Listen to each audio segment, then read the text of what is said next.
tardes.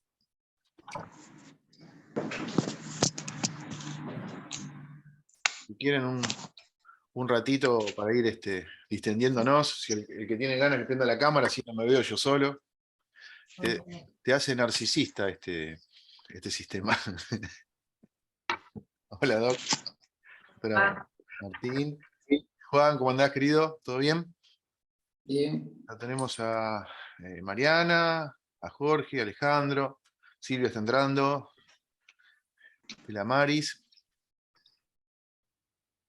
Venimos con poca convocatoria el día de hoy, pero bueno. Se me quejaron la vez pasada que hice la reunión presencial, pero bueno, la idea no era que tengamos ¿cómo es? Que no, que sea perjudicial, sino todo lo contrario, era para sumar, ¿no? A muchos de los doctores fueron, así que les agradezco lo que pudieron, y a los que no también, ¿eh? Este es un curso virtual, no es un curso presencial, pero bueno, teníamos esta idea de hacer alguna clase fuera del ámbito de los que nos estamos acostumbrando ahora, que es lo virtual, y verles un poquito las caras en lo presencial a los que podían. Muchos que vienen de lejos y quedaron medio como colgados. Quizás el error nuestro fue no explicarlo bien, pero bueno, era para que también ustedes tengan el impulso de asistir. Porque bueno, sirvió por dos vías. Una de ellas porque fue muy linda la charla, y otra que, bueno, la pudieron ver después porque de alguna manera traté de grabarla y subirla. Y por otro lado, para que también tengamos un conocimiento de los que estamos cerca, por lo menos para que nos veamos la cara, que antes las clases que eran presenciales eran bastante, mucho mejor, ¿no? A los que no les gustó esto, obviamente que reconozco también el error, capaz que por el tema de distancias o un montón de cuestiones, les pido disculpas, pero en realidad la idea, como les dije, no era que esto les perjudique, sino que todo lo contrario, que les sume de alguna manera a los que podían. Igual la clase anterior está subida, es una clase que inicia en realidad, tampoco es la clase completa, inicia la temática de enfermedades ¿cómo es? Del orden psiquiátrico, que vamos a ir profundizando después, y que le vamos a dar un marco un poquito más abocado a la parte laboral. Ahí fue un poco... Espérenme que voy a cortar, silenciar a los que puedan.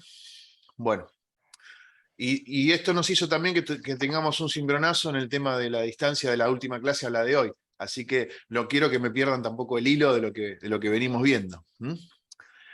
Por ahora, con todo lo que estuvimos viendo, completamos con la clase anterior, vio el doctor Grubiza, completamos toda la temática relacionada con el inicio, ¿no?, de la cursada, que es una gran introducción que hicimos en tanto la ley de contrato de trabajo y de la parte médica, cómo lo encara la medicina a la cuestión laboral.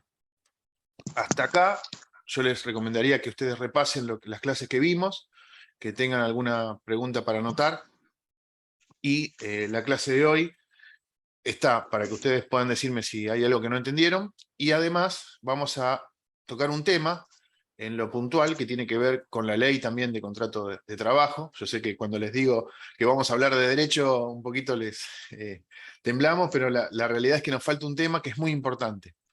Ya algo estuvimos viendo, pero es necesario que entendamos. Y no solo es necesario que lo entendamos por el hecho del contrato de trabajo, sino por el hecho en general de lo que tiene que ver con la temática. Porque el tema de la prescripción, que es lo que vamos a ver ahora, atraviesa lo laboral y también atraviesa otros ámbitos en los que ustedes se relacionan, no solamente en el ámbito laboral, ¿no? La prescripción es algo que nos tenemos de cerca en muchos aspectos.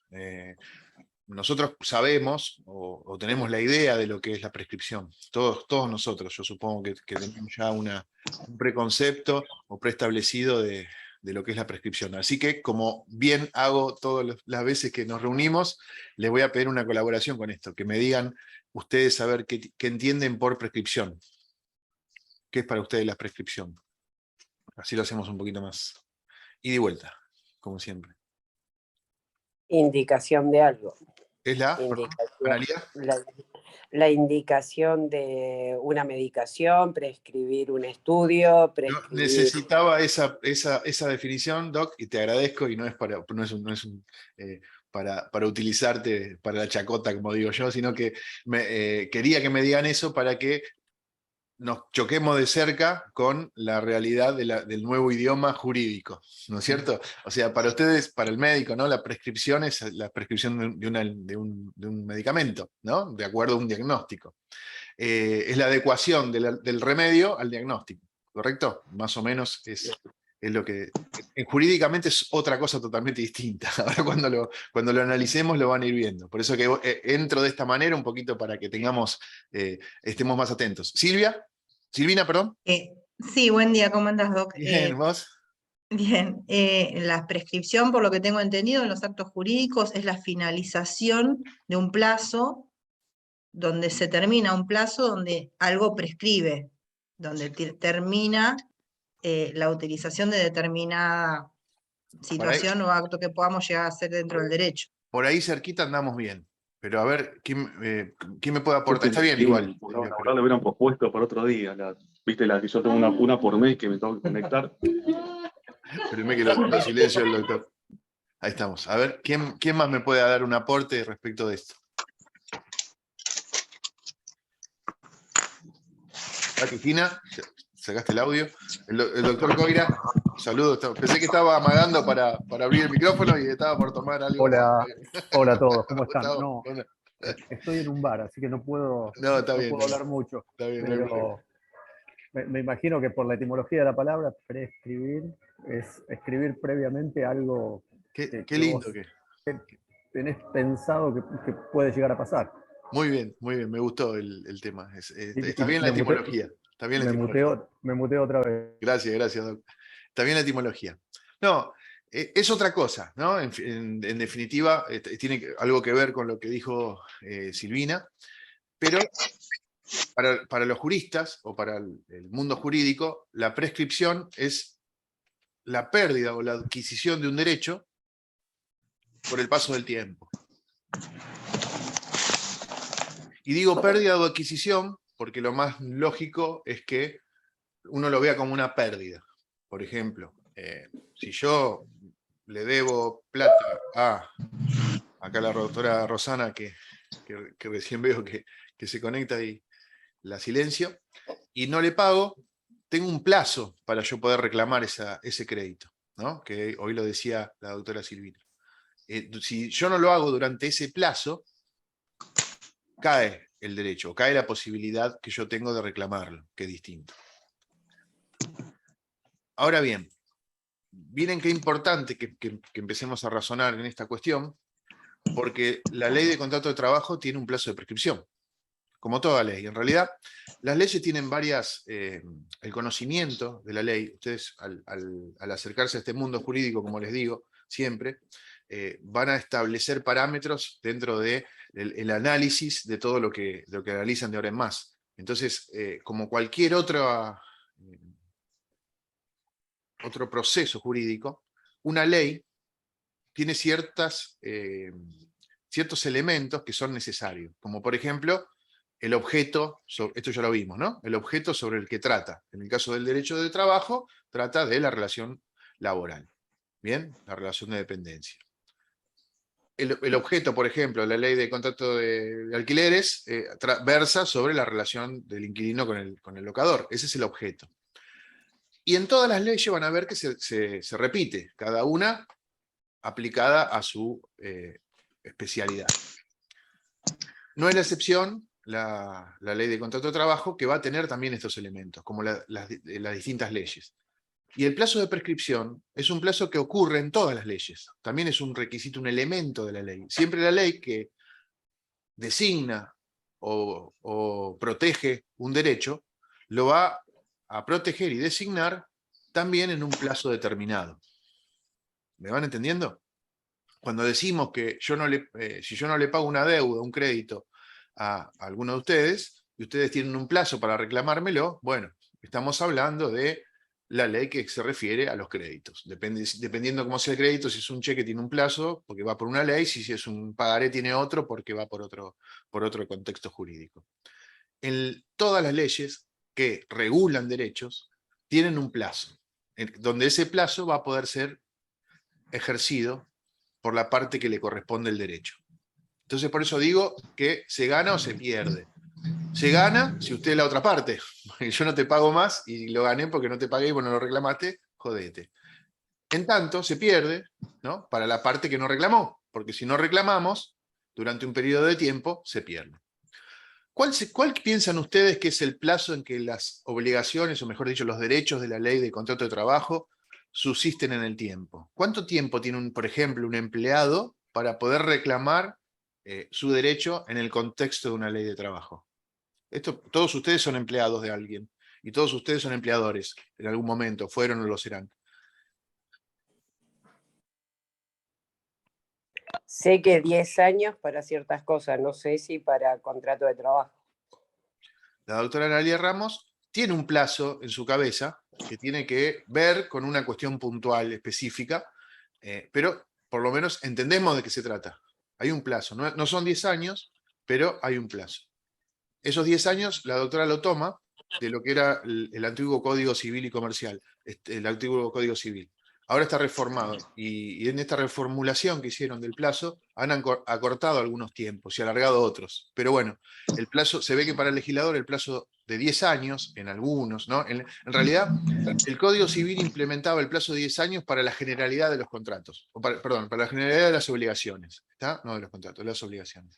Entonces, si no había un plazo determinado en la ley, se iba a la general, y la general estaba en el Código Civil y hablaba de 10 años, ahora se acortó a 5 esa generalidad. O sea que usted, si en la ley que corresponde al ejercicio de su derecho no está establecido, se va a tomar el plazo general, ¿no?, que esto es la remisión de que hacen las leyes, el plazo general que lo va a dar el Código Civil, si se trata de una cuestión civil, ¿no?, obviamente, si se trata de una cuestión penal, el Código Penal, y ahí va a tener un plazo establecido. Pero bueno, salvo que exista una ley especial que regule el plazo. En el caso del contrato de trabajo, hay una ley especial que regula el plazo. Nos vamos a otra ley, a ver, para que lo entendamos, que es importante esto que hago hincapié. La ley de seguros, por ejemplo. La ley de seguros, si bien existe este plazo general de 5 años que propone el Código Civil y Comercial, la ley de seguros, que es específica, especial, sobre el tema seguros, va a darme un plazo de 1 año para reclamar la obligación. Entonces, si yo, por ejemplo, me roban mi vehículo y yo por el transcurso de 1 año hago silencio, no le digo nada a la compañía, al día 366 yo ya perdí el derecho de reclamarle. ¿Se dan cuenta? Bueno, la ley de contrato de trabajo también tiene un plazo. También tiene un plazo. ¿Cuánto es ese plazo? ¿Y por qué? Ya les di un parámetro, ¿no? 1 año a 5. Más de 5 no va a ser, porque no se puede ampliar. ¿Cómo es, Doc? Creo... Hola, buenas tardes a todos. Creo Hola, que son Guillermo. 2 años. 2 años. Claro, ¿Puede ser? exactamente. Habla de 2 años. Exactamente. Habla de 2 años. Ustedes, fíjense que ustedes ya están pensando cuando yo les estoy diciendo esto, y evidentemente muchos no lo conocían, yo estoy trabajando hace 10 con mi empleador, ¿no es cierto? Puede ser, puede pasar. Hace 5, hace 3. O sea que quiere decir que lo que pasó en el año 3 yo ya no puedo reclamar nada. ¿Esto es así? A ver. Me parece que no, mientras exista la relación de empleado-empleador, no. ¿Y Batistina? No, quería preguntarle si a partir de que termina la relación laboral, Coincide con puede la ley. empezar a tomar 2 años. ¿Alguno tiene una opinión en contrario a esto? Pregunto porque no Sí, no quédense tranquilos, doctores, que no solo no lo saben ustedes bien claro, sino que algunos jueces tampoco lo tienen muy por cierto, y por eso existe la jurisprudencia para tratar de equilibrar esto. Bueno. Por ejemplo, doctor Brosner, Sí, doctora. Buenos días. Buen Bueno, día, ¿cómo buenas le va, tardes a Marta? todos. Bien. En el caso de estos, de la toma de, digamos, la contratación del personal a 3 meses, que sería esos 3 meses que en la ley figura como que es de, digamos, Aprueba. de aprobación, ¿no es cierto? Sí, es un Esa prueba. esos 3 En meses ese son la caso parte. también, ¿Cómo es? Perdón, en Marta. ese caso también, a los 3 meses se da de baja se termina el contrato laboral y debe haber algo que diga que en determinado tiempo se le va a retribuir o no tiene indemnización. Eso tampoco lo entiendo, porque nos pasa mucho de nosotros también en el ámbito laboral. Claro, claro que sí. Pero bueno, el plazo a prueba es otro tema. Pero bueno, vamos a entender por lo menos lo general y después especificamos en lo que tiene que ver. Está muy bien la pregunta, muy bien planteada, pero necesitamos saber un par de cosas anteriores a poder responder ahí. Es un instituto en particular, el periodo a prueba, ¿no? Y que va a tener efectos y regulaciones específicas que están en la ley también de contrato de trabajo. Pero volvemos un poquito. El plazo de prescripción es un plazo en donde se extinguen los derechos, o se pierden o se ganan para alguna de las partes, por este paso del tiempo.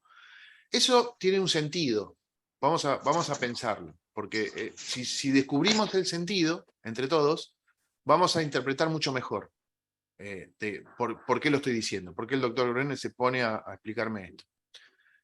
¿Qué sentido tiene que exista esta cuestión de que el derecho por un determinado tiempo se pierda? O sea, a ver, vamos a hacer un supuesto en el orden de nuestra ley, la que estamos analizando.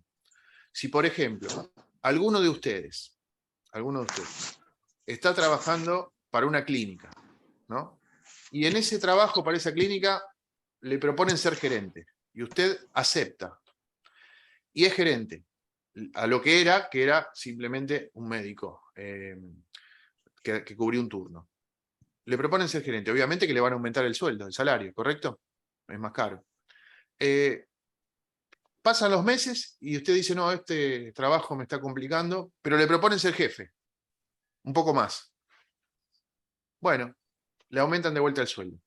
Y a la larga le dicen, no, mire, ni una ni la otra vuelve a ser simplemente médico. Con ustedes es más complejo porque la actividad profesional, para explicarla, es más complejo. Pero usted imagínense un secretario, una secretaria que pasa de secretaria a gerenta, de gerenta pasa a gerenta no sé, de un puesto más arriba, y después empieza a bajar porque el cargo no tenía competencia para ese cargo o lo que fuera. Cuando pasaron 10 años, ¿no? Y fue con esas subidas y bajadas, se va a encontrar con un problema. ¿Por qué? Porque ¿qué va a reclamar? ¿Cuestiones viejas?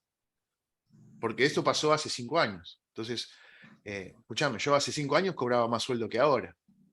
¿Qué te reclamo? ¿Cuál es el sueldo habitual promedio que yo tenía? Bien, hay un derecho que se perdió en el tiempo. Entonces, si se perdió en ese tiempo, por más que yo desconecte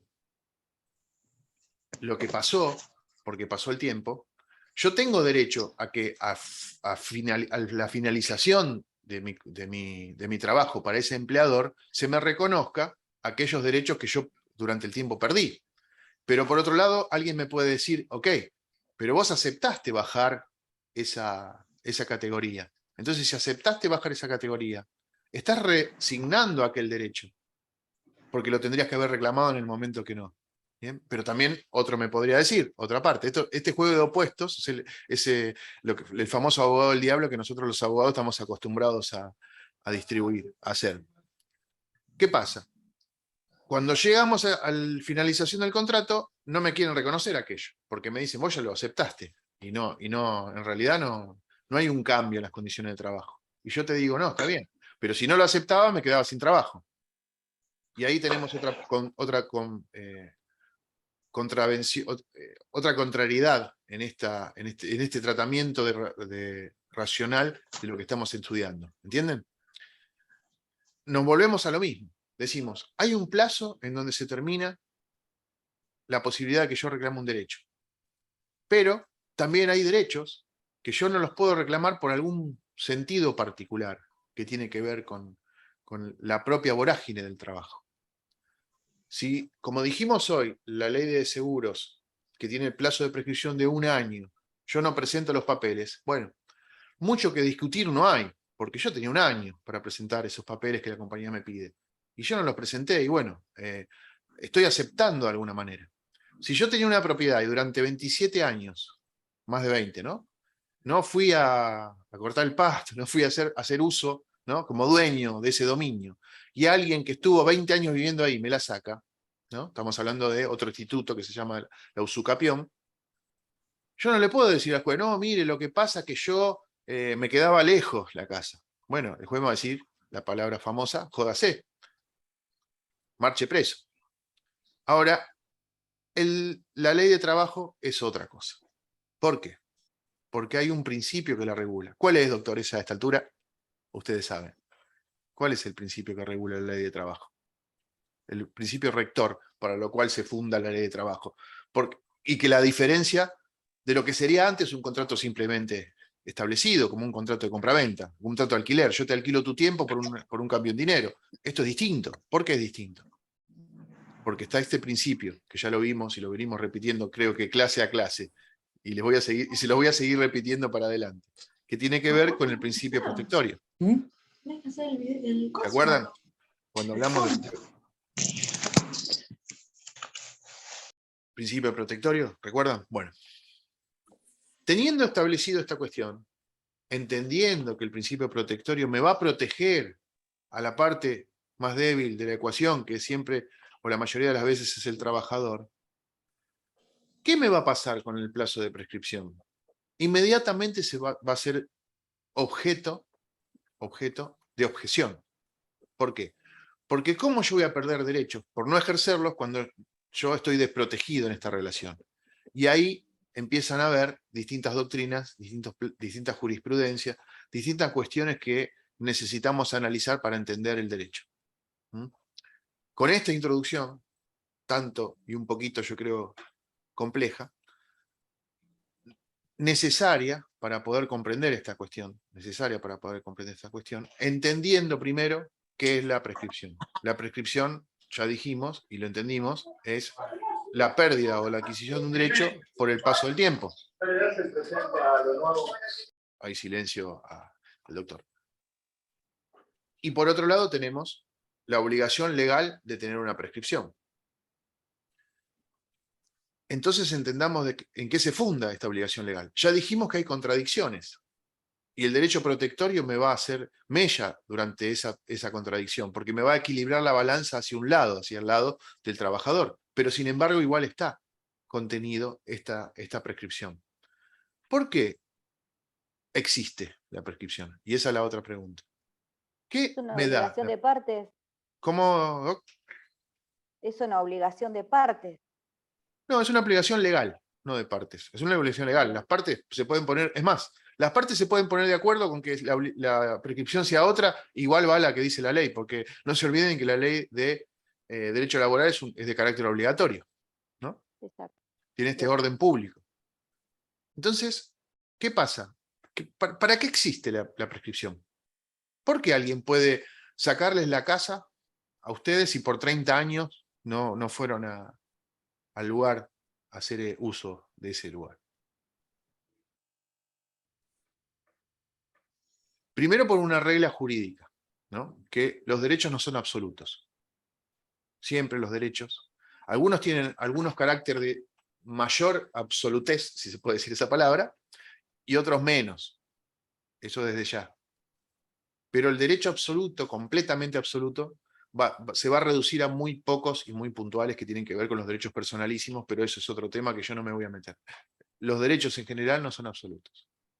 Entonces, como los derechos no son absolutos, la ley pone un parámetro. Y ese parámetro está apuntado a otro principio general del derecho. ¿Se acuerdan cuando vimos las fuentes? Principio general del derecho.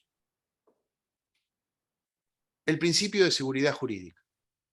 Que usted sepa que la prescripción de un terreno que nadie usa ocurre después de los 20 años, da seguridad jurídica a la sociedad para poder entender las reglas del juego. las leyes están para dar seguridad jurídica. Entonces no puede desconocer la ley la no absolutez de los derechos, por lo tanto les va a dar un periodo de tiempo para poder relajar esta cuestión, porque si no tenemos establecido cuándo ocurre la prescripción adquisitiva de una propiedad, cada juez podrá interpretar que sí o que no. Entonces el juez puede decir, mire, como el derecho no es absoluto y esta persona durante 50 años no, y yo que tengo 20, entonces por eso que la ley establece un plazo. Esa es la razón de ser. Y ahora empezamos a chocarnos con los principios. ¿Qué ves? ¿Qué pesa más en una relación vincular del carácter que tiene el derecho laboral? ¿Qué va a pesar más? ¿La seguridad jurídica? Que es muy fuerte, ¿no? Hablar de seguridad jurídica. ¿O el derecho protectorio? ¿O el principio protectorio del derecho? ¿Qué va a pesar más? ¿Ustedes qué piensan? El principio protectorio. ¿Juan también? ¿Quién más? Sí. ¿Quién piensa distinto? Yo me voy a poner del lado del otro lado, ¿no? Y les voy a decir, sí, pero si yo no tengo seguridad jurídica, no puedo proteger nada, porque es previo al derecho. Perdónenme, Doc, los estoy haciendo pensar un poquito a esta hora, ¿no? Pero es así, es necesario, es necesario. ¿Entienden? Bueno, realmente esa discusión no tiene respuesta. Por eso existen los jueces, porque si tuviera respuesta no tendríamos jueces. Y si tuviera respuesta a estas cosas, no tendríamos la necesidad de algunos peritos para establecer, por ejemplo, cuándo fue una lesión, cuánto tiempo pasó de esa lesión. Bien, entonces ahora, ya con esto entendido, vamos a pasar a ver unas pantallas que yo compartí y están totalmente desordenadas, pero es a los efectos de que vayamos viendo algunas cuestiones. Bueno, espérenme que me fui. Me pasé, ahí está. El artículo 240, lo voy a tirar todo así, ustedes síganme el razonamiento, se los voy a leer en lo que no sea muy largo, y después vamos a volver sobre cada una de las cosas y yo quiero que traten de interpretar por qué están puestas. Estamos hablando de prescripción. ¿Qué tiene que ver la renuncia? ¿Qué tiene que ver la renuncia? Artículo 240. Siempre hablamos del LST, si yo no digo que sea otra cosa, es la ley de contrato de trabajo. La extinción del contrato de trabajo por renuncia del trabajador mediante o no preaviso como requisito para su validez. O sea que, para que se extinga el contrato de trabajo, debe existir de parte del trabajador, después de parte del empleador hay otras formas, pero debe existir una renuncia. El artículo 12 será nula y sin valor toda convención de partes que suprima o reduzca los derechos previstos en esta ley. Sobre la prescripción general, que hoy lo vimos. Está desordenado a propósito, pero quiero que ustedes lo ordenen en su cabeza. Hay un plazo común.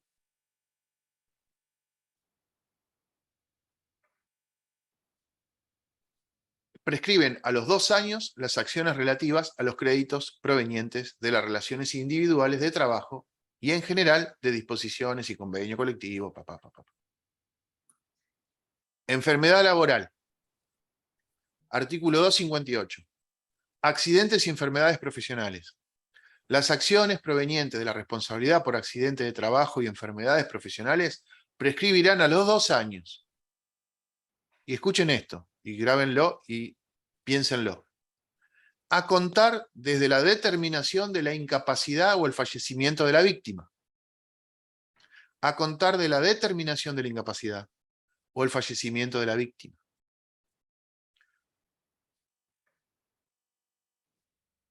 Y esto es a nivel general. La prescripción liberatoria se da, pues, cuando transcurre cierto tiempo sin que el titular de un derecho lo ejercite. Extingue la acción jurídica que tiene virtualidades en el orden del derecho positivo, pero deja subsistente una relación de derecho natural. Después lo vamos a ver eso. Bueno, Epa, me pasé. Ahora volvemos sobre esta. Pero hasta aquí. ¿Mucho es? ¿Mucho? ¿Es complejo? ¡Qué suerte! ¿Qué es prescripción? Ahora que ya entendimos qué era. La pérdida de un derecho o la adquisición de un derecho por el paso del tiempo. ¿Qué dice la ley de contrato de trabajo respecto de la prescripción? Que es a los 2 años.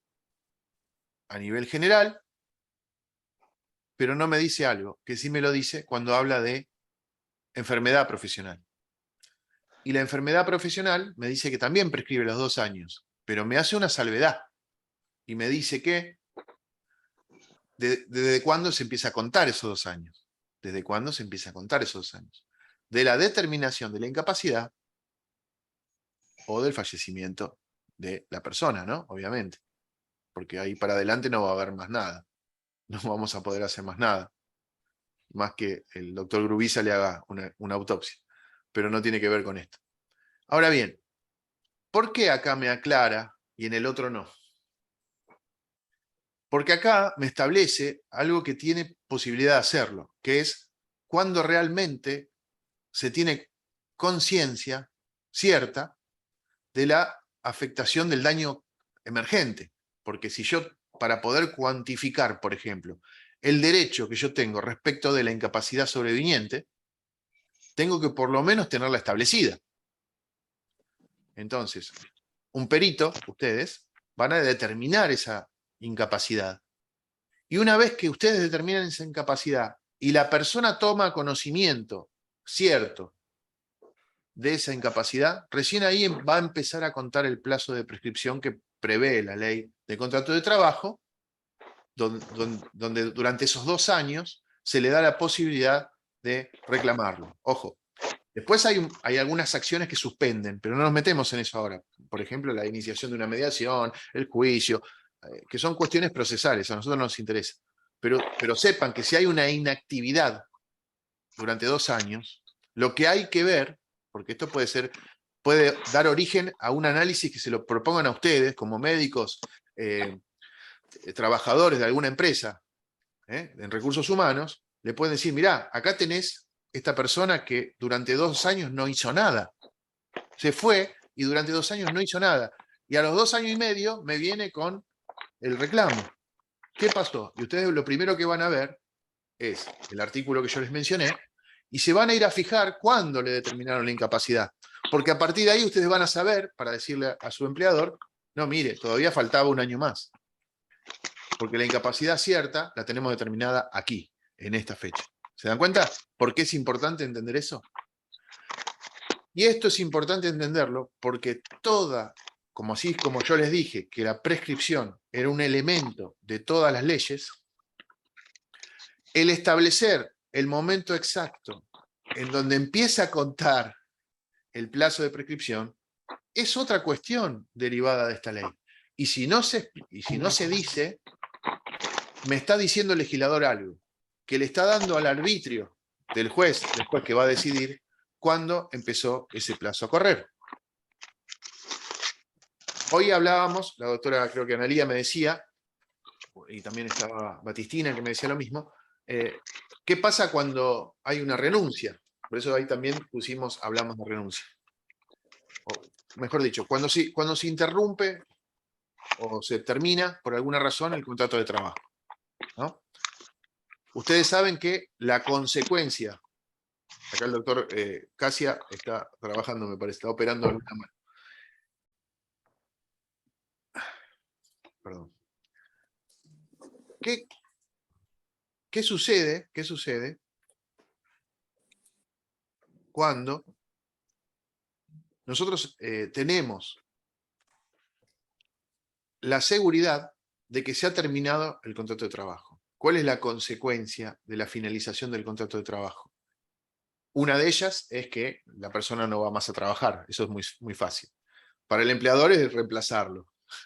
Pero ¿qué pasa? ¿Qué se genera también? La correspondiente liquidación o indemnización llegado el caso. Entonces va a depender de cómo se dio ese distracto. Se le llama distracto a la finalización del contrato de trabajo. cuando ocurrió ese distracto, lo que genera la ocurrencia del distracto es convertirse en acreedor de una liquidación final o una indemnización de acuerdo a cómo haya ocurrido ese distracto. Si lo echaron, me tienen que indemnizar.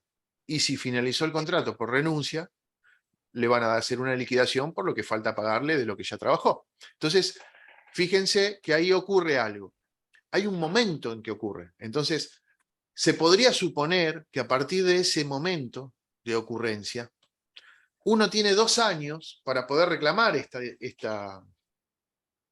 indemnización. ¿Por qué? Porque antes de renunciar no la podía reclamar, la indemnización. Ahí no hay mucho que pensar, es un poquito más, está bastante entendible, ¿no es cierto? O sea, yo terminé mi trabajo, por lo que sea, porque renuncié o porque me echaron.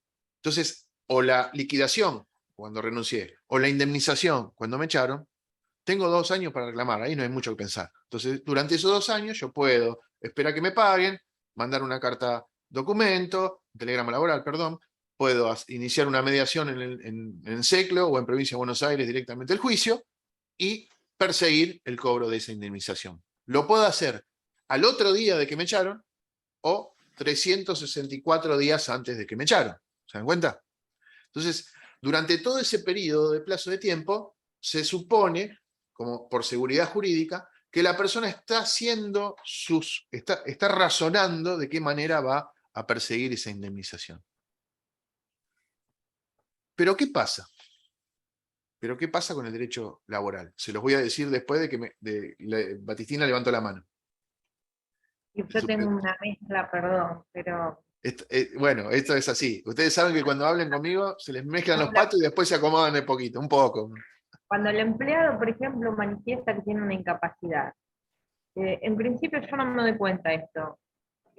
Tengo que tomar desde que la está denunciando, tengo que saber de cuándo data esa incapacidad, si es de ahora, si en realidad la traía de otro lado. Eso por un lado. Y bueno, no sé, hace mucho que levanté la mano, no sé qué más quería preguntar. Bueno, igual la pregunta está muy buena. Obviamente que va a depender qué es lo que se persiga con esa... igualmente lo vamos a volver a ver esto y lo vamos a volver a ver en profundidad cuando veamos RT. Lo otro es, bueno, tiene una, no sé si tiene incapacidad, pero hay que recalificarlo para otro puesto. ¿Se puede hacer eso? O también, no sé, si está de licencia, ¿dura hasta 2 años? ¿O no tiene nada que ver eso? O por ahí no puede hacer nada, no, es otro tema. Eso ya va más en ley de RT. Pero está bien. O no puede hacer ese mismo, o no puede hacer otro trabajo. No hay ningún puesto en el lugar que pueda subir. Estoy hablando yo de otro tema. Eso lo vamos a ver. ¿Cuál es el tiempo? Porque ahí también, en toda ley, como dijimos, hay una prescripción. ¿Cuál es el tiempo que tiene para solicitar?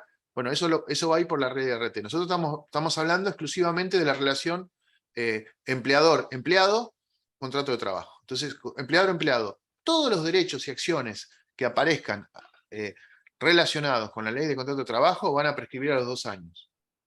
Dice la ley que aquellas que tienen que ver con enfermedades también va a tener el mismo plazo, ya se anticipa la ley de RT. También van a tener ese plazo, pero a partir, y aparece una fecha, a partir de que se sepa la incapacidad o haya fallecido la persona, a partir de ahí. Entonces, establecemos 2 cosas cuando estudiamos o entendemos prescripción. Establecemos de qué se trata la prescripción, cuál es el plazo y cuándo empieza a correr. Es fundamental esto. Es fundamental. ¿Por qué? Porque yo creo que el 90% de los peritajes que puedan llegar a tener que hacer, lo van a ver. Lo van a ver. O se lo van a preguntar o lo van a ver ustedes. ¿Por qué? Porque es importantísimo. Yo me acerco a un expediente judicial, me acerco a una relación laboral, y lo primero que voy a mirar es aquello que tenga que ver con la prescripción, porque se terminó la discusión acá, ¿no? Si una cosa está prescripta, se terminó la discusión. No hay discusión que valga. Ya está. Ya pasó. Bien. En el derecho laboral vamos a tener unas particularidades que yo quiero llegar a tratar de explicarles. Bien. Entonces, volvemos al mismo inicio, al mismo origen, y decimos, ¿qué pasa con la renuncia. Porque de alguna manera, si ustedes se ponen a pensar, el paso del tiempo es un límite de seguridad jurídica contra una pretensión de renuncia no establecida en forma de acción. Medio complejo la palabra que utilicé. Vamos a relajarlo un poco. El tiempo de prescripción se antepone a la posibilidad de mi renuncia al derecho. Porque les voy a contar esto. Si yo voy mañana a mi casa que no tengo hace 20 años y me encuentro con que hay una persona viviendo ahí que construyó una casa, yo tengo dos opciones. O ir a hacerle un juicio, decir, devolveme mi propiedad, y él se va a defender diciendo que pasó el plazo de prescripción. O le puedo hacer un escrito regalándosela también, tranquilamente. O puedo no hacer nada y que ocurra solo lo que tenga que ocurrir. Entonces, ese escrito regalándoselo es reemplazado por el paso del tiempo. Entonces, a mí, para ejercer mi derecho, la legislación, por seguridad jurídica, me propone el plazo de prescripción como alternativa a la renuncia del derecho. Yo digo, está bien, o sea, a ver, se me pasó el tiempo, perdón, mejor dicho, el derecho no lo quiero, no me interesa la indemnización de este cristiano que me contrató, no me interesa, me voy a trabajar a otro lado y que ocurra lo que tenga que ocurrir. Entonces, pasado 2 años, el empleador dice, bueno, finalmente renunció. Estoy haciendo una clase. Yo vivo así. Qué grande, Agustina. ¿Entienden? Ahí está la clave de esto. Es muy importante entender esto. ¿Por qué? Porque si prescribe y yo no renuncié, se acaba el derecho. Si yo renuncio, se acaba el derecho. ¿Está? Entonces, podríamos decir que esta prescripción es una renuncia tácita también. Yo renuncio al derecho porque pasó el tiempo. No, podríamos decirlo. Bien. Claro que podemos decirlo, porque además, esta interpretación jurídica la hace muchas veces la doctrina o la jurisprudencia para traer a plazo una cuestión que no estaba. Entonces dice, no, que haya ocurrido los 2 años, escuchen esto, que haya ocurrido los 2 años en donde la persona no ejerció el reclamo de sus derechos, está ligado con la renuncia. Por lo tanto, renunció. Pasó el tiempo, renunció a ejercerlo, tácitamente.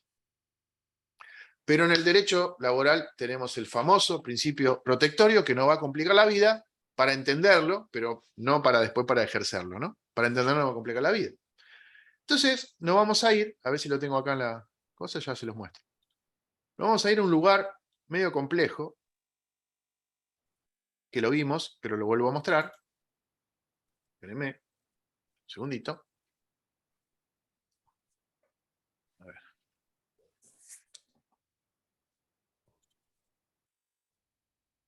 Que es aquí.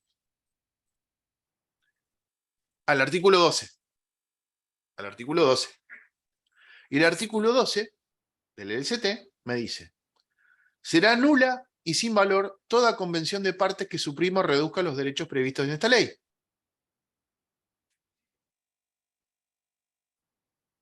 Entonces, si yo entiendo e interpreto que el principio protectorio me propone en la letra del artículo 12, pero en realidad corresponde a toda la legislación del derecho laboral, el principio de irrenunciabilidad de los derechos, ¿cómo puedo yo entender que existan 2 años nada más para reclamar aquello que yo tengo por derecho?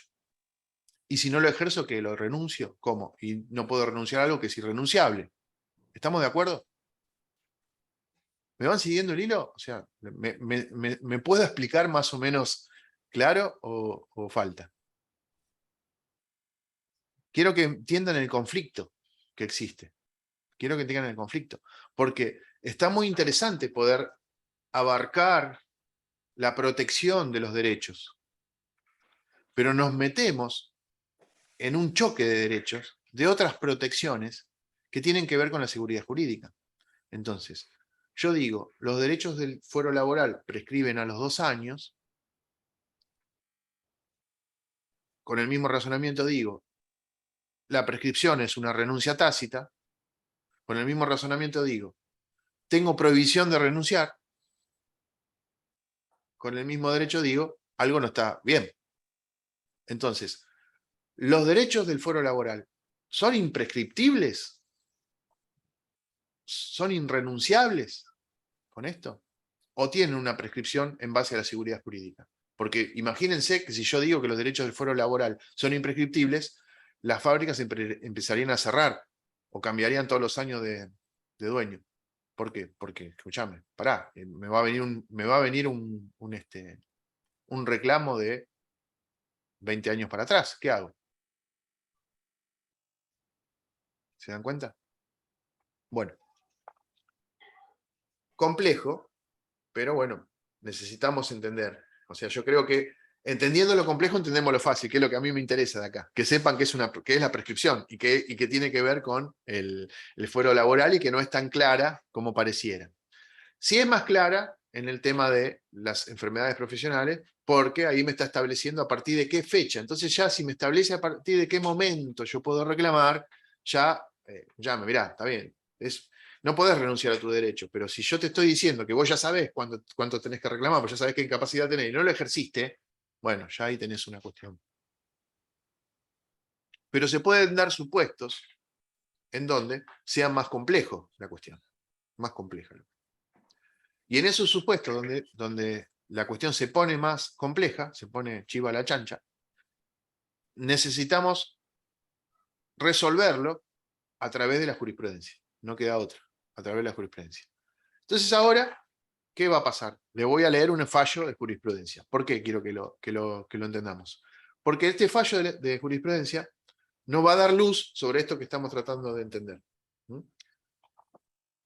Deme un segundito. Ahora después volvemos a hablar, quédense tranquilos, pero yo es más que nada para que ustedes...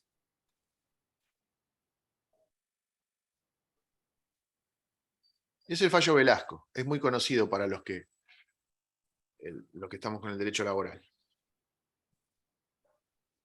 El fallo Velasco, fíjense, voy a leer este texto que por ahí es un poco pesadito, pero préstenme atención y después lo razonamos. Velasco con Celulosa Jujuy Sociedad Anónima sobre despido.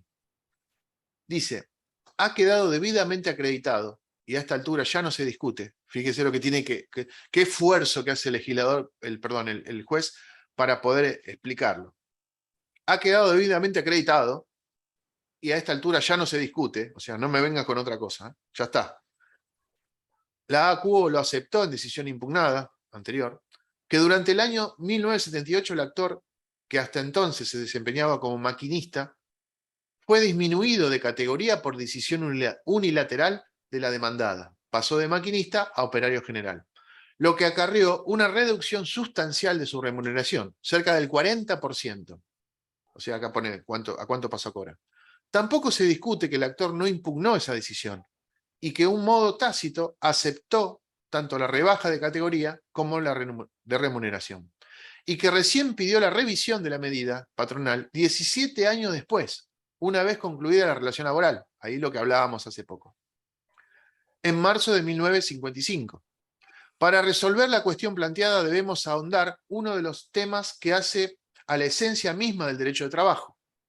¿Cuál es el valor que cabe acordarle a la voluntad del trabajador ante acuerdos que lo perjudican injustificadamente? Teniendo en cuenta que el estado de necesidad y la evidente situación de desigualdad, como dijimos en otra oportunidad, la desigualdad que se da en la relación impide acordarle pleno efecto a la voluntad del trabajador, salvo, por cierto, que se trate de acordar modificaciones que no lo perjudiquen, o bien que lo beneficien. Realmente no se concibe que el trabajador o cualquier otra persona en su sano juicio acepte alteraciones contractuales que lo perjudiquen. Me dijo el chico, viste, que ibas a tu... Espérenme. Por favor, los micrófonos. Realmente no se concibe que el trabajador o cualquier otra persona, en su sano juicio, acepte alteraciones contractuales que lo perjudiquen, renunciando así voluntariamente a derechos adquiridos o que tiene la expectativa legítima de adquirir en el futuro. Y si acepta el cambio que lo perjudica, será evidente que lo hace por necesidad, forzado por una situación de inferioridad jurídica y económica que lo obliga a optar por el mal menor, frente a otros que se le ocasionaría en caso de no acceder a la imposición patronal, represalia, despidos, etc. Y el derecho del trabajo no puede ignorar esta realidad, renuncia de derechos y modificación en el contrato de trabajo. En el caso concreto que nos toca resolver, el acuerdo novatorio de las condiciones de trabajo resulta nulo de nulidad absoluta, en razón de que en violación a la normativa vigente, el mismo perjudica grave y notoriamente a Velasco, sin que éste obtenga ningún beneficio o ventaja a cambio de la modificación contractual que, en solo provecho del empleador, lo priva sin causa o razón alguna de derechos adquiridos y legítimamente incorporados a su patrimonio. Y el último parrafito y después hablamos. En estas condiciones, el referido acuerdo novatorio resulta violatorio, por un lado, del principio de irrenunciabilidad de derechos, artículo 12 del ST, que ya lo vimos, en cuanto a Velasco, a través de dicho acuerdo, está renunciando a derechos que le son disponibles, y el empleador no ha arrimado ningún elemento de prueba que acredite que el actor ha obtenido a cambio contraprestaciones o ventajas que descargan la existencia de una renuncia prohibida. Entonces, ¿qué me dijo acá el juez? ¿Qué me están diciendo los jueces cuando emiten este fallo? Me están diciendo que el artículo 12 me habla de la irrenunciabilidad de estos derechos. Por lo tanto, yo puedo traer un derecho que le asistía a esta persona, a Velasco, de 17 años para acá, pasando por arriba la prescripción que propone la ley de contrato de trabajo, por el solo hecho de entender que bajo el principio protectorio, aquella modificación no lo beneficiaba. Y si no la reclamó anteriormente, si no cumplió con la prescripción, fue porque estaba en una posición disminuida, derecho protectorio. ¿Se dan cuenta cómo funciona? Entendiendo estos principios, entendemos un montón de otras cuestiones. En poquito tiempo, casi 50 minutos, entendieron qué es prescripción y cómo opera en el fuero laboral. No es poco, no es poco.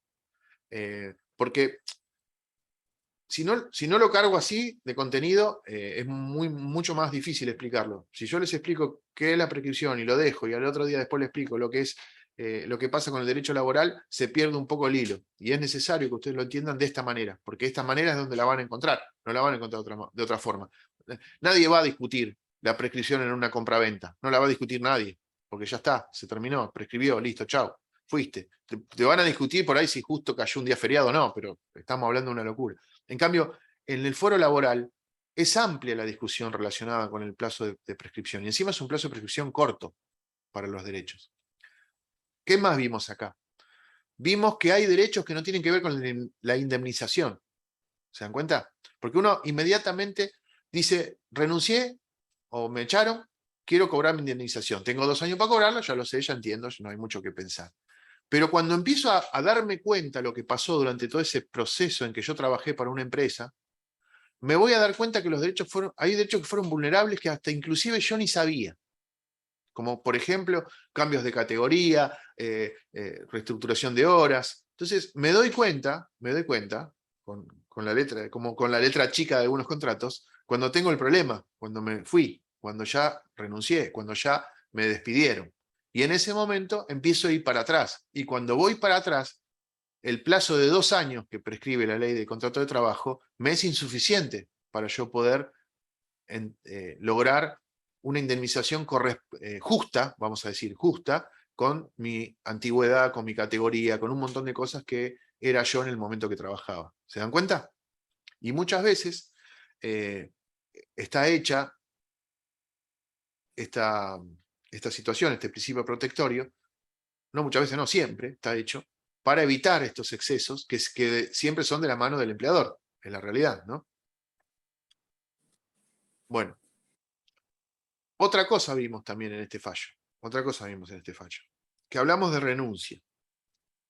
Y yo hablé de renuncia de 2 vías. Y yo quiero hacer este paréntesis acá para que ustedes no confundan la renuncia de los derechos con la renuncia del empleo, porque eso no es una renuncia de derechos, es una renuncia, es un fin, la renuncia al empleo es el fin de lo que los juristas llamamos la silalagma contractual, el animus contraendi, ¿no? Ahí vamos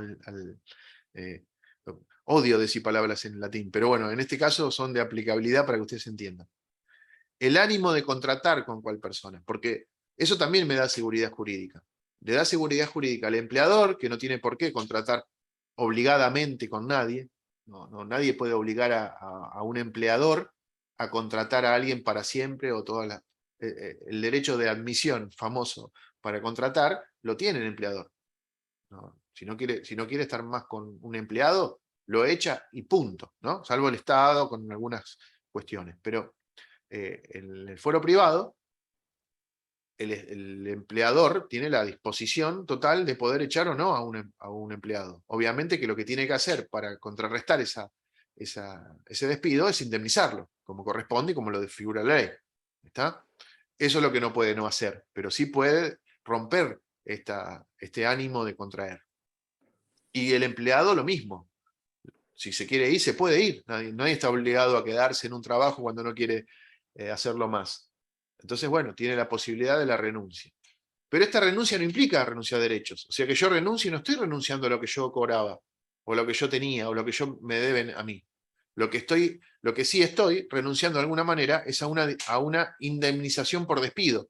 Pero la indemnización por despido no la tenía hasta que no me despiden. Eso es lo que mucha gente confunde, ¿no? Pero si yo renuncio a la indemnización. Sí, claro.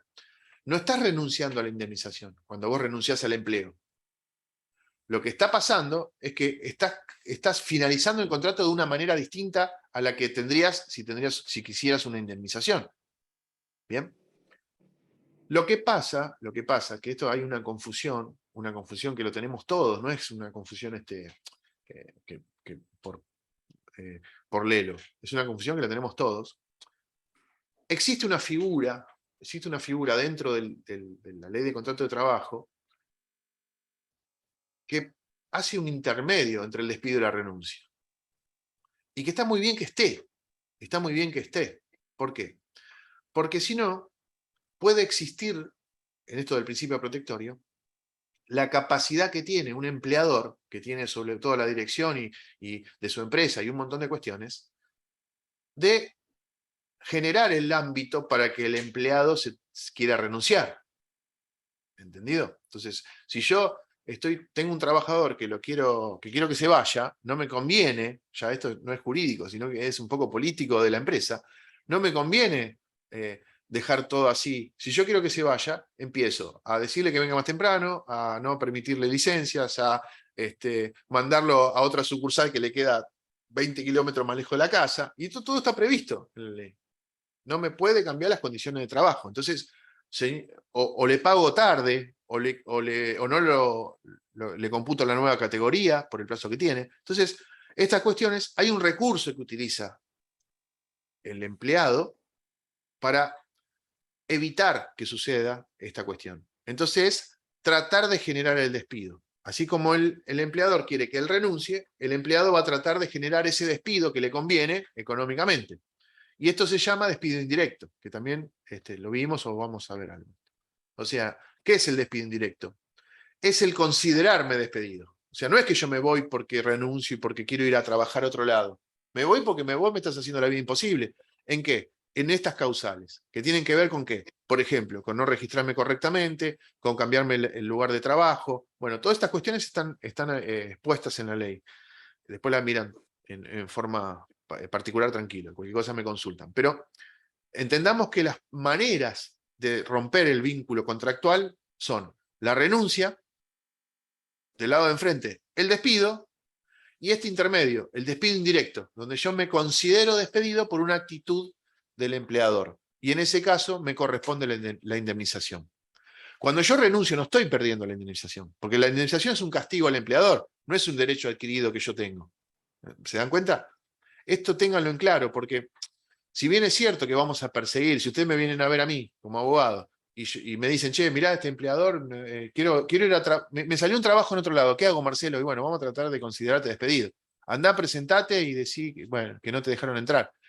¿Está bien? Eso está mal, moralmente, pero jurídica y técnicamente va a generar que vos tengas una indemnización.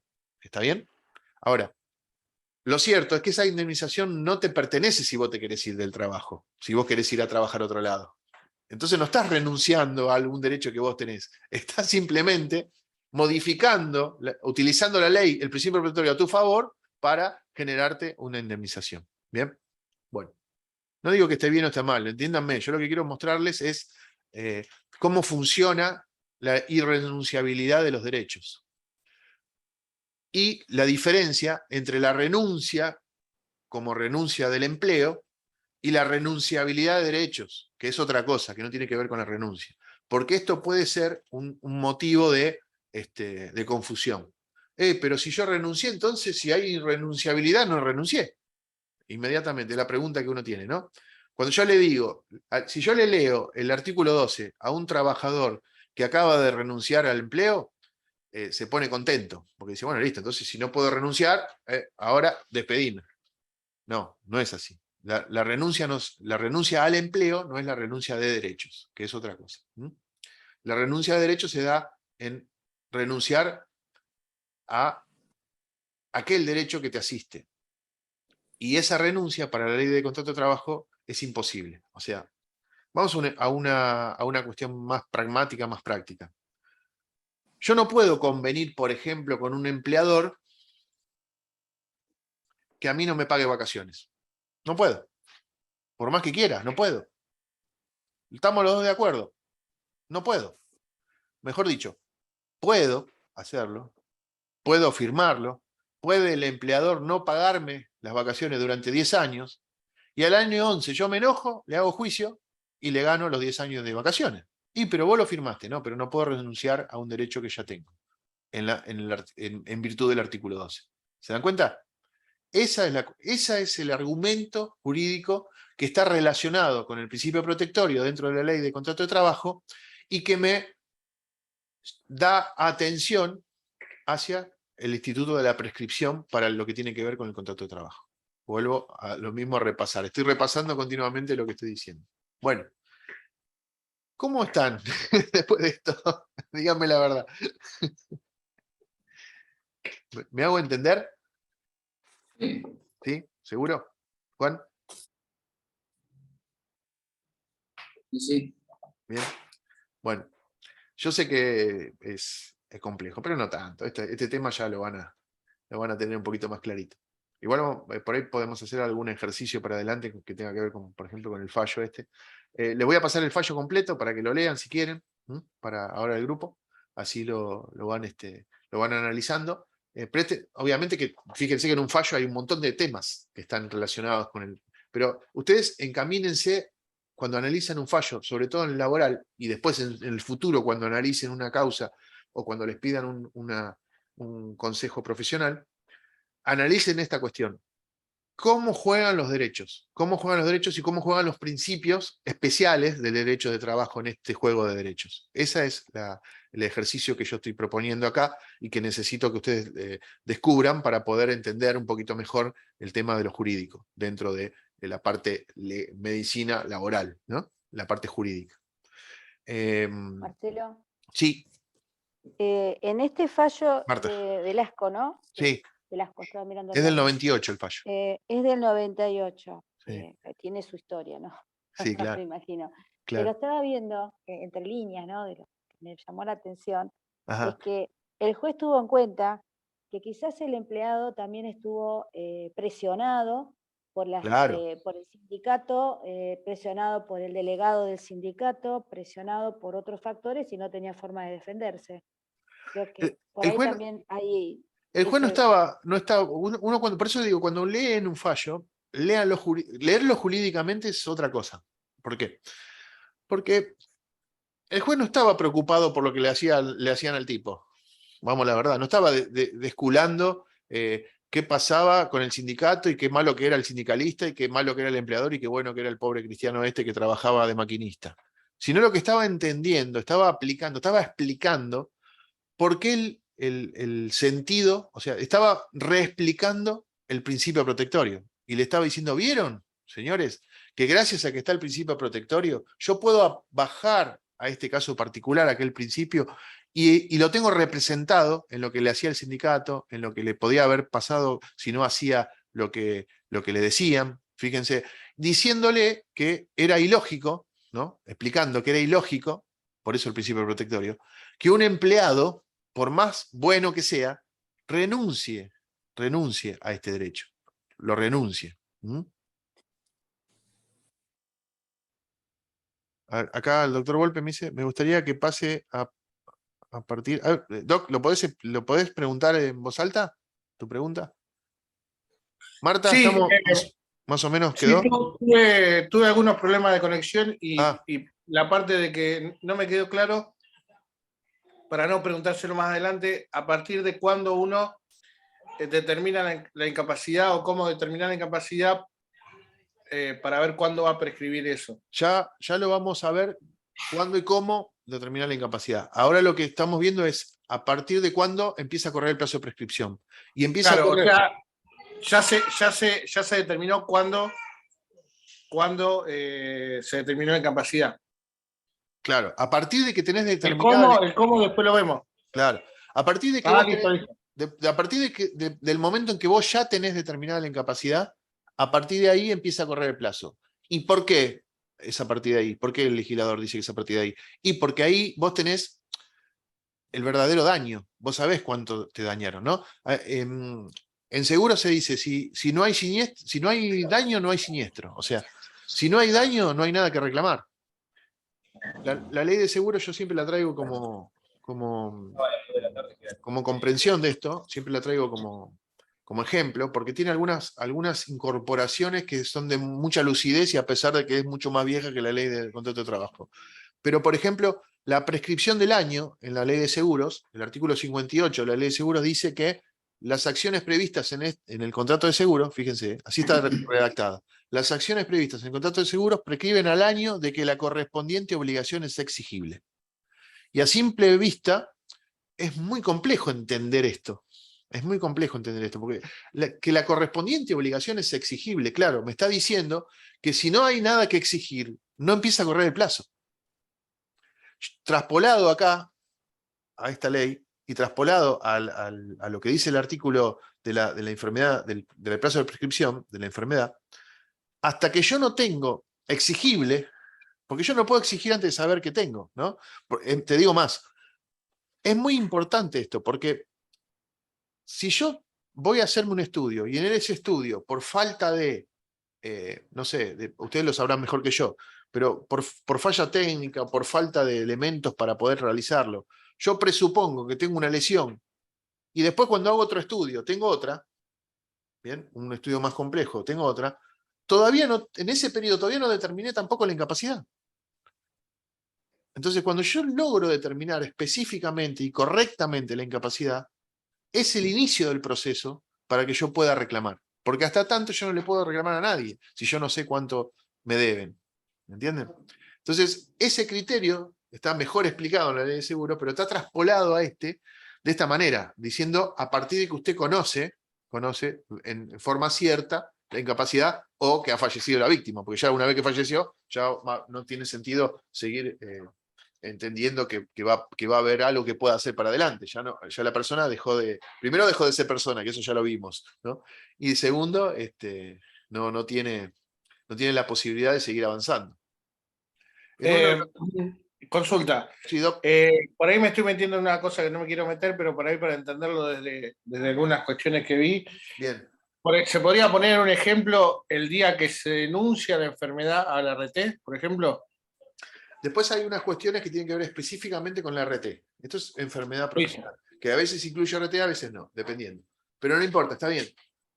La RT tiene su propio mecanismo, pero cuando vos haces la denuncia y todavía no sabés qué tenés, no empieza a correr el plazo. Eso está muy bien, porque la denuncia es anterior a la determinación de la incapacidad. La denuncia es, se me cayó no sé, en el caso de ustedes, no sé, me corté con el bisturí, no sé si esto está bien planteado. Ahí no sabés qué incapacidad tenés. Ahí tenés una presunción de incapacidad, ¿no? Si bien tenés el dedo cortado, tenés una presunción de incapacidad. Hacés la denuncia, me corté el dedo, y cuando después te evalúa el que te va a determinar la incapacidad, te dice usted tiene tanto porcentaje de incapacidad, porque no es lo mismo ¿qué dedo se cortó? ¿El derecho, el izquierdo, el anular? Entonces, el gordo, no es lo mismo, y ustedes lo saben.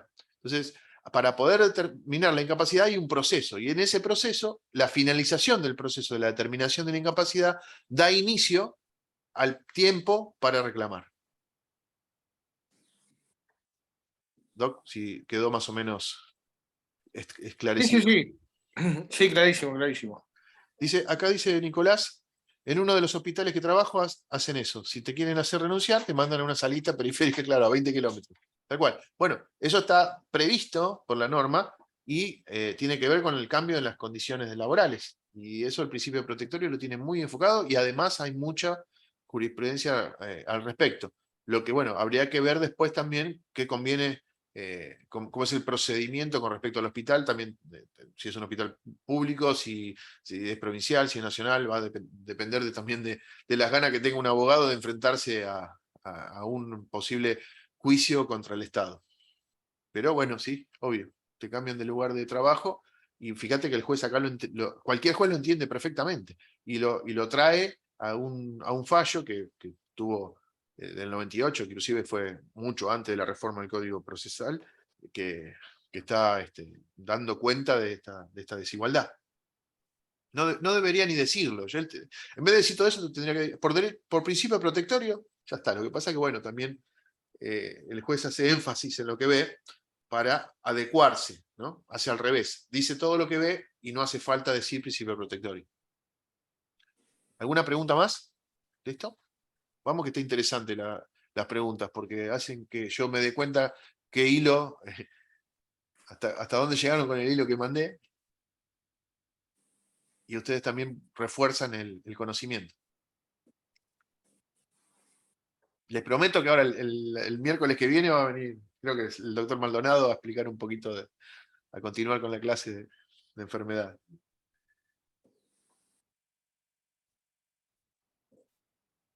No me odian, ¿no? Simplemente es un chiste, ¿no?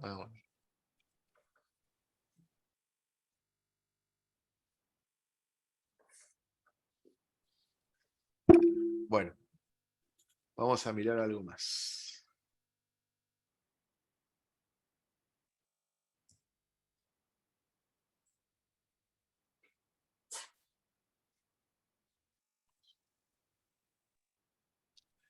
Miren esto, que yo ya lo había puesto en el coso, pero no se los dije, pero no se los mostré de esta manera.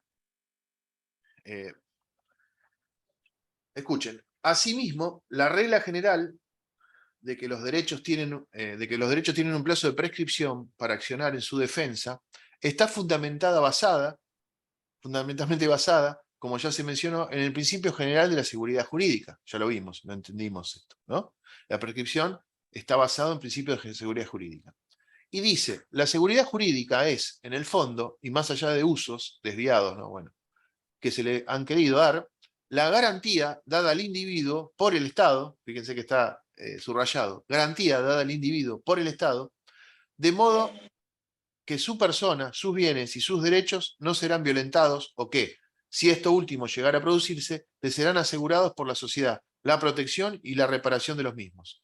En resumen, la seguridad jurídica es la certeza del derecho que tiene el individuo de modo que su situación jurídica no será modificada más que por procedimientos regulares y conductos legales establecidos, previa y debidamente publicados. Por ello debe existir un tope o límite temporal a la posibilidad de cualquier particular de utilizar los medios de coacción del Estado, ejecución o reclamo judicial, para el reclamo de sus acciones, incluso en el ámbito de nuestra materia. Bueno, en este caso lo saqué del derecho laboral. El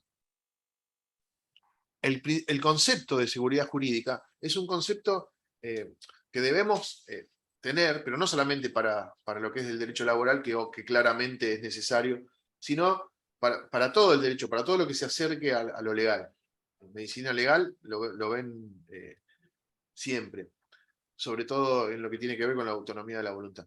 Pero el concepto de seguridad jurídica está relacionado con el propio fin de la ley, propio fin del derecho, ¿no? Que eso ya lo vimos en la primera clase que estuvimos hablando un poco de esta cuestión. La seguridad jurídica es el fin propio del derecho. Entonces, si el derecho está pensado en cuestiones de seguridad jurídica, sostenido sobre esos principios, todo aquello que me vulnere la seguridad jurídica va a ser motivo de conflicto. Y ese conflicto social se puede resolver con un estamento legal, como por ejemplo el plazo de prescripción. ¿Estamos? O sea, está bien, yo te dejo que vos te apropies de un terreno, pero no podés pasar nunca antes de este periodo, ¿bien? Para adquirir una prescripción en ese caso. O al revés, quédate tranquilo si te vas durante 20 años, nadie te va a sacar tu casa, solamente sabé que hay un límite, y ese límite te lo estoy estableciendo legalmente. Ese es el criterio, porque si no entendemos este criterio, pensamos lo arbitrario que es, ¿no? Bueno, por 20 años, ¿y por qué? ¿Quién dijo 20? ¿Sobre qué base de interpretación? Porque 20 años no es nada, no es el tango, ¿no? Pero, ¿por qué se establece que ese periodo de tiempo hace que yo pierda un derecho? En la prescripción que tiene que ver con la propiedad, pero 2 años para el derecho laboral, 3 años para hacer un reclamo ante una persona que me damnificó, por ejemplo. Este es otro plazo de prescripción establecido en el Código Civil y Comercial, que antes era de 2, de daño extracontractual, y ahora es de 3, que ya lo habían establecido normas de defensa del consumidor. Y 3 años para la defensa del consumidor, 1 año para los seguros, qué sé yo, 5 años para lo que tiene que ver con prescripciones liberatorias. Y hay algo que también lo dijimos, o lo leímos acá, que tiene que ver con qué pasa después de ese periodo. ¿Qué pasa después de ese periodo? Y parece que no, pero es importante. Si yo estoy sobre una obligación, un derecho, mejor dicho, ¿no? Un derecho mío genera la obligación de la otra parte. Estoy montado sobre un derecho que ya está prescripto,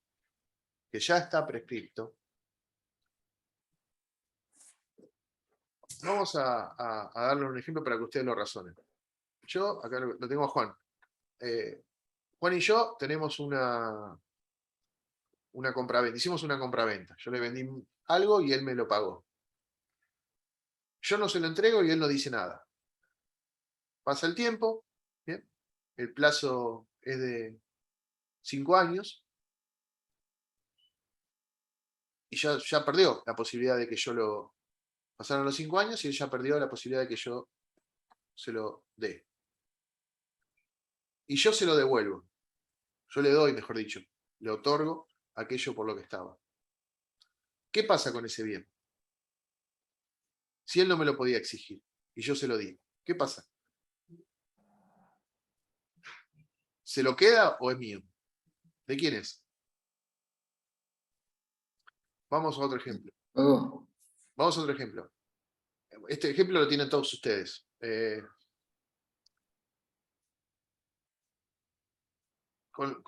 muy habitual. No sé. No nos iniciaron juicio por una deuda que tenemos con la municipalidad. No nos iniciaron juicio por una deuda que tenemos con la municipalidad. Y sin embargo yo agarro las facturas del año 90, voy y la pago. La municipalidad me la cobra. Y yo después, cuando llego a mi casa, me doy cuenta que habían pasado 10 años, más de 10 años. Vuelvo a la municipalidad, le digo, mire, estaba prescripto, perdónenme, me equivoqué. Devuélvame la plata. ¿Qué va a pasar? Igual la municipalidad, por más que no esté prescrito, igual tampoco me iba a dar. Sí, se le vuelve la plata, por más que yo haya pagado mal, pero no importa. Déjenlo eso a un lado. ¿Prescribe el derecho ahí?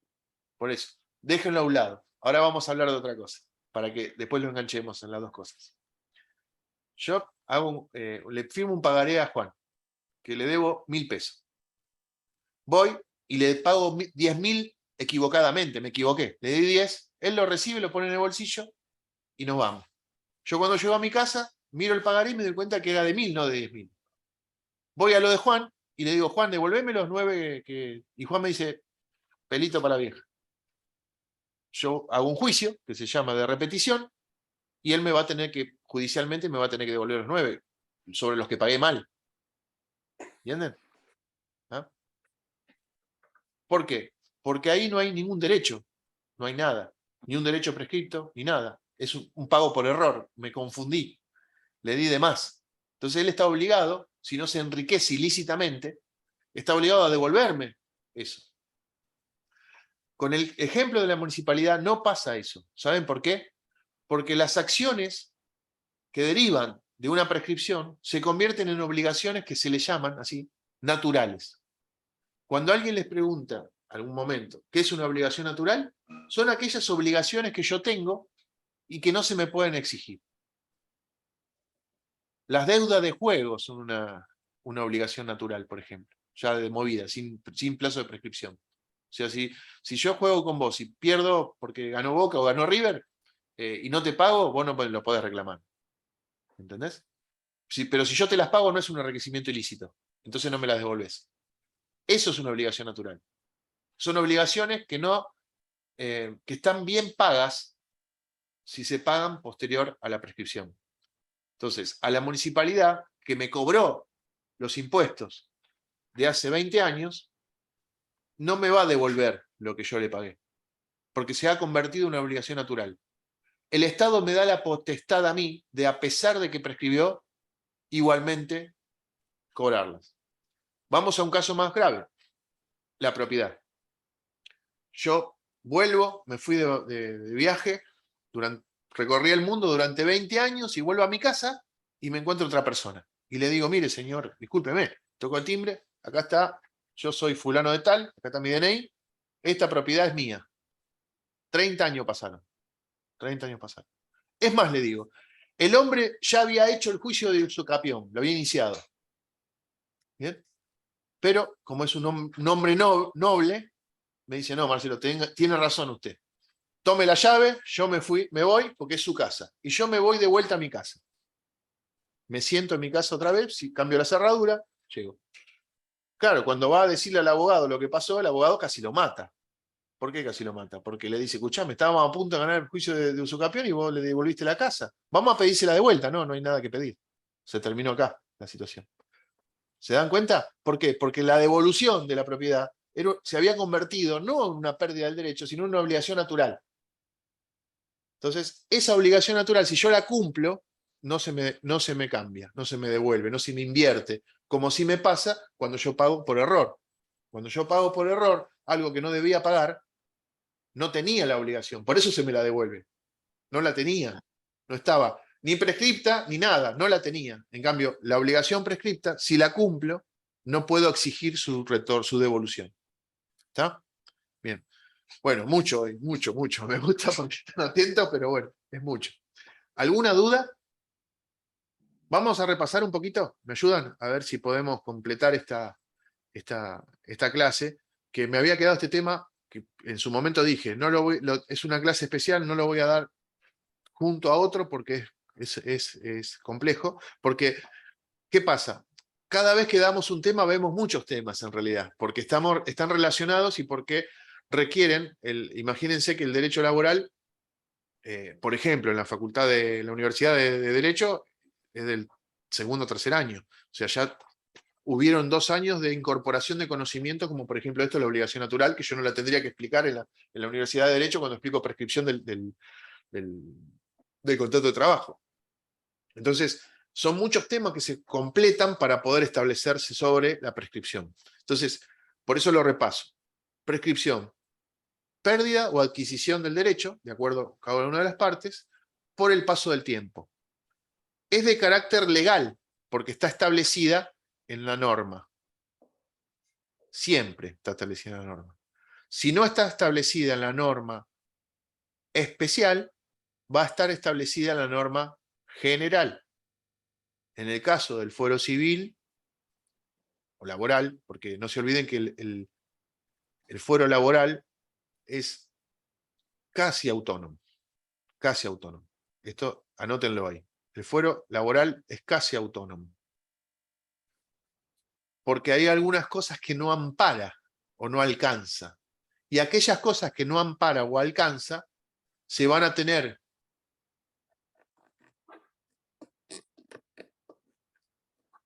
por completadas con el fuero civil. Porque en realidad el fuero laboral es un desmembramiento del fuero civil, ¿no? Antes de que esté el fuero laboral, los contratos eran los contratos de compraventa o de alquiler. Con el alquiler, te alquilo tu tiempo, tomate pago el canon. Eso se saca del fuero civil y por el principio protectorio se lo pone en un manto de protección para que el trabajador no sufra de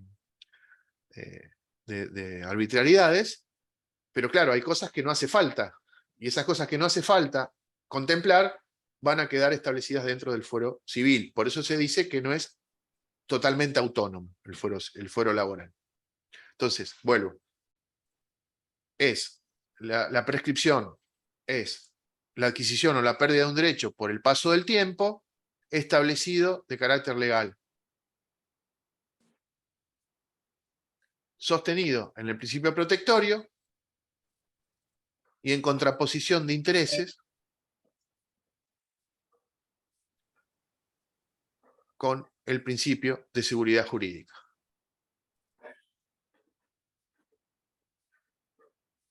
Era fácil la definición, hubiera empezado por ahí, doctor, ¿para qué dio tanta vuelta para decirnos eso?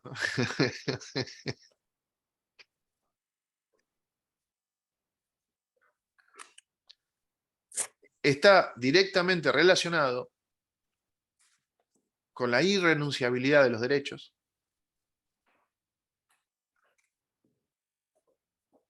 exclusiva del principio de los principios del fuero laboral,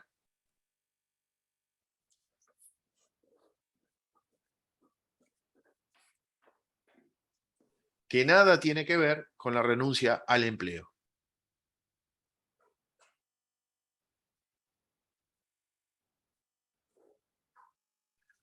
Más esquematizado me parece que no entra de otra manera. ¿Estamos? ¿Vamos? Bueno, ustedes ya saben, o sea, ya son prácticamente son doctores letrados en laboral, porque no hay más en el derecho laboral. Lo demás es simplemente leer ahí la ley y alguna parte del código. ¿Tá? ¿Por qué? Porque ustedes ya saben lo que es el objeto de la ley, las fuentes de dónde sale, los principios que la integran, que lo vimos todo esto, no sé si se acuerdan, los principios que la integran. ¿Cuáles son las cuestiones de liberación de esos derechos que trae la ley, que lo vimos en la clase de hoy? ¿Cómo se imparte el distracto? Acuérdense, eso también lo vimos, las formas de determinación del vínculo laboral, renuncia, despido indirecto. ¿Bien? Y la relación laboral, obviamente, que está asignada por una dirección empresarial y una sumisión laboral del empleado. Con ese esquema ya son doctores en derecho. ¿Está? Con ese esquema nada más. Ya derivándose de ese esquema tenemos las leyes y todo lo que está por debajo, que ya después vamos a ver específicamente ley de RT, vamos a ver específicamente alguna parte del procedimiento laboral para que ustedes tengan la parte procesal, ¿no? de cómo funciona dentro del expediente. Y después, obviamente, enfermedades profesionales, que ahí tenemos para trillar un montón y que se van a encargar los doctores médicos de este curso. Nada más. Y lo demás es, cuando terminemos toda esta cursada, es completar con esa relación para poder terminar de abarcar esta cuestión. Y ahí después diplomita y suerte para cuando consigan laburo. Pero no es mucho más. ¿Por qué les hago este esquema? Porque este esquema es el que deben tener para aprobar el curso, claramente, y también para el ejercicio. Para el ejercicio, sea donde sea que lo ejerzan, ¿no? Si lo ejercen dentro del Poder Judicial, lo mismo, porque este esquema lo van a volcar ustedes lo van a interpretar. A ver, los que no trabajan como peritos, que ya hay muchos de ustedes que sí. ¿Qué se piensan que van a hacer al expediente cuando les pidan hacer una determinación? Porque uno va a contestar puntos de pericia, pero esos puntos de pericia que fabrica un abogado, a lo sumo, con suerte, con algún consultor médico, están especializados en determinar estas aristas que vimos hoy, no en otras. Si el distracto ocurrió cuando estaba enfermo, no. Si la prescripción ocurrió, no ocurrió. Si ustedes ven cualquier yo les voy a mandar después algún peritaje especial que tenga la intervención de un médico, psicólogos también, que tienen más o menos las mismas cuestiones. Van a ver ustedes que tienen la van a relacionar enseguida. Cuando ustedes lean la pregunta, se van a acordar de mí, de mi voz. Van a decir, principio protectorio, acá, seguridad jurídica, acá, voluntad de las partes, acá. ¿Por qué? Porque esa determinación de los puntos periciales están relacionados con lo que yo quiero probar en el expediente, que tiene que ver con esto. Poco me importa cuál es el procedimiento, al abogado, ¿no? ¿Cuál es el procedimiento que lo llevó a ustedes a determinar la incapacidad? Me importa poco, eso decímelo vos. Lo que a mí me va a importar es determinar dentro del contexto jurídico la adecuación de lo que ustedes me dicen a el fuero que yo tengo. Esto se le llama en derecho penal la imputabilidad. O sea, agarrar desde el caso particular con más los puntos de pericia y invocarlo dentro de un tipo penal, en el caso de penal. En esto va a ser invocarlo dentro de una determinación de indemnización, ya sea por enfermedad o ya sea por despido. Pero no importa, es lo mismo. Es el mismo criterio. Entonces, si ustedes entienden qué es lo que estamos persiguiendo los abogados en un expediente judicial, van a entender por qué son las preguntas que le hacemos, porque si no se quedan enroscando diciendo, ¿por qué me pregunta esta pelotudez el doctor? Sí, tiene un sentido. El sentido está con esto. O sea, si yo te pregunto, ¿cuándo le determinaron la incapacidad? Vos decís, bueno, mirá, doctor, fíjate acá en el expediente. O sea, acá lo dice acá, mirá, acá dice cuándo. No, pero esto es cuando le hicieron el primer diagnóstico o es cuando le hicieron el diagnóstico final. Vos que ya sabés que el artículo de la ley dice cuando se determina fehacientemente la incapacidad, vas a decirme en correspondencia, si querés mencionar el artículo, lo mencionás. Eso no es obligatorio, ¿no? Mencionar el artículo. Pero sí me podés decir, mire, en virtud de los principios del derecho, el último estudio que determina correctamente la incapacidad es el que se hizo el 19 de agosto del 2021. Por lo tanto, no me digas más nada, porque el abogado ya va a saber que está dentro del plazo. Y el juez también va a saber que está dentro del plazo. Porque el juez sí, a diferencia de todos nosotros, conoce el derecho y debe conocerlo. Ese es el sentido de este curso. Ese es el sentido de esto que están haciendo ustedes. Porque si no, vayan a leerlo en la ley y listo. El sentido es que ustedes puedan interpretar el por qué y el para qué de lo que estamos haciendo. Bueno. Mucho por hoy. Bien, igual, 1:30. Vamos a dejarlo acá. Como siempre les digo, acá hay un trabajo que me falta, que es de pasarle más cosas no programático, fuera de lo que es la clase. Ahora vamos a empezar a ir en ese sentido. Yo tengo entendido que el doctor Nacho Longobardi estuvo subiendo algunas cosas. Si no, va a hacerlo ahora en breve. Igualmente, como siempre les digo, por favor, no se queden con la duda, me mandan un mensaje, me la preguntan. Hay algunos de ustedes que tuvimos bastantes charlas y les agradezco, porque también me sirven a mí para entender algunas cuestiones que por ahí me faltan. No, obviamente no tengo por qué saber todo. Estoy acá por lo que sé y no por lo que no sé. Pero la realidad es que, bueno, podemos entre todos mejorar el curso, que es lo interesante. Así que espero sus preguntas y las necesitamos también. Bueno, doctores, muchas gracias por la atención, como siempre, muy atentos. Celebro que seamos casi 40 al final de la clase, escuchándome, que bueno, que no es poco. Gracias a todos. Gracias, Batistina, Juan, gracias por participar, Silvina también, Jorge, Gracias, Analía, gracias, Nicolás, Marcelo. Tela Maris, Mariana, acá te veo que no te había visto, Alejandro, Rosana, Dolce Melo Lucas, el doctor Cayo, Guillermo, Marta, Oscarcito, Casia, doctor Volpe, gracias por participar y también Nachito, María Laura, Mercedes, Claudia la tengo como alumna preferencial acá, Ferrini, María, Estefanía, Francisco. Gracias. Hola, Claudia. Gracias por estar. Gracias. No, pregunta que hice ahí en el chat. Ah, ¿Hay perdón. examen a fin de año? Mirá, Porque yo estoy sí, perdida. como es modulado, ¿no es cierto? Nosotros tendríamos, ya tuvimos el corte de esta clase, sería como la última clase que tendríamos que haber tenido ya para agosto. Entonces, el examen de agosto no lo tomamos, pero ahora, antes de fin de año, vamos a hacer un examen. No se vuelvan locos, porque el examen que vamos a hacer es un repaso, ¿no? Y no tiene calidad de examen eliminatorio, que sí lo vamos a tener más adelante, ¿no? El año que viene. Vamos a tener uno anterior al último, ¿no? A mitad de año, y el último al finalizar el curso con algún veedor que va a venir de la UBA. El que viene, el próximo examen, es nivelador, es para saber cómo estamos entendiendo los temas. Obviamente que si pueden estudiar mucho mejor, porque es para nosotros también saber cómo viene con esta parte, que ya sabemos y sabemos que es difícil, a algunos les cuesta más, a algunos menos, pero en líneas generales es una parte densa. Bueno, y después la parte médica que ya se va a ocupar el doctor Gruiza y el doctor Maldonado, que son los que van a hacer ese examen.